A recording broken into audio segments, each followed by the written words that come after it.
So here we are, and today we're not doing cooking fish with Chris. Instead, we're making a jerk spiced pork sweet potato mash. You can also do this in a few different ways. You can do it with beef, and you can do it with chicken. Obviously, it won't be pork then, but you know what I mean. There's a few different ways of reusing this recipe. Below, I'm going to show you the pork one. I'm just trying to create you different ways of having nice foods when either you're cutting or you're bulking. So I'm going to start. After you've cut the sweet potato up into little pieces like this, you're going to add it all into some boiling water, which is there. Well, it hasn't boiled yet, but obviously we're going to boil it in there. You're going to have to do the water on high heat. That's very, very important, because obviously you want it to soften this. So very important it is high heat. Just put them in there nicely, and then I'm going to show you what to do with the pork in a second.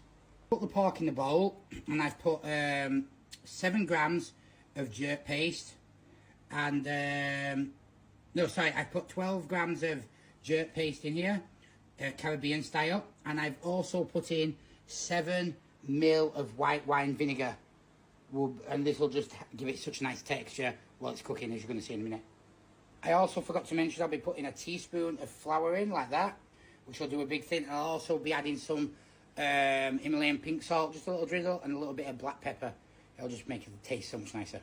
A bit of butter to cook with, good healthy fats. A lot of people get that wrong, and they'll be like, don't use margarine either, and this will just nicely marinate it. I'm going to brush that around a little bit like that, just get a nice little thing. This will do the world of good. And then once we put this all over like that, much better than using vegetable oil or some shit like that. Once we've done that, we're going to add in the food.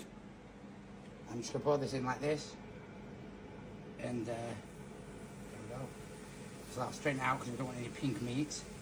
Let me just put that there. Just get that in there nicely in. And there we go. Remember, you don't want this to be pink, sorry. So I'm going to pour the cabbage slaw mix into here, into a bowl like this, as you've seen here. Put that all in there, nice, let it drop in, all that goodness in there. Once I've done that, I'm going to put the remaining white wine vinegar, which is another 7 ml. I'm going to pour that in here like this, get some nice goodness in there. And I'm going to pour all this mayo in here.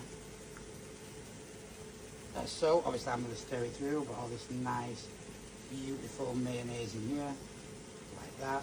Give it a nice little taste. And obviously I'm going to mix it together. I'm doing this while the other stuff cooks, you can see there.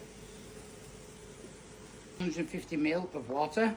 We're going to add some chicken stock mix here, just 20 grams, not much, but you'll be shocked how much it'll do. And yes, I know. And after we've done that in there, we're going to add the remaining Caribbean paste, which is about 12 grams, and this is going to create a nice sauce. We're going to add that here. And if you like me, especially with dieting or bulking even, I don't like to add in sugars at all, really, when I can avoid it.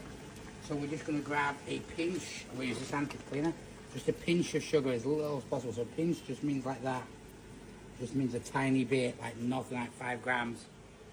After you've cooked the steaks, about 5-6 minutes, 3 minutes each side, what you're going to do is you're going to take them off and put them on your chopping board. You're going to keep the pan, reserve the pan with all the juice in it, and then you're going to add in 1 teaspoon of flour like this.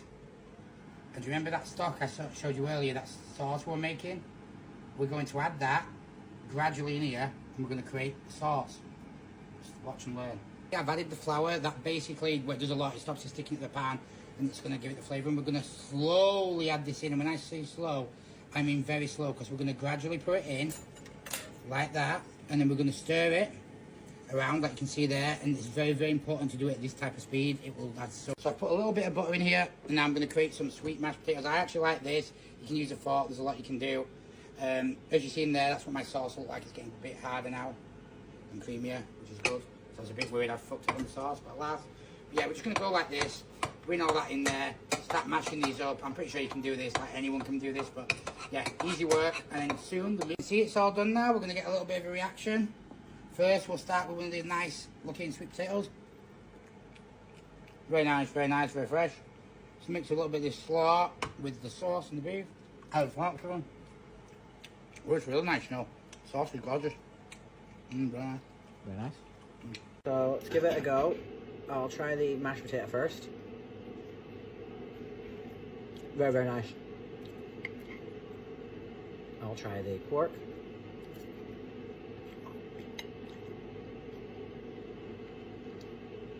Bit spicy for my taste. The coleslaw makes it spicy. But still nice.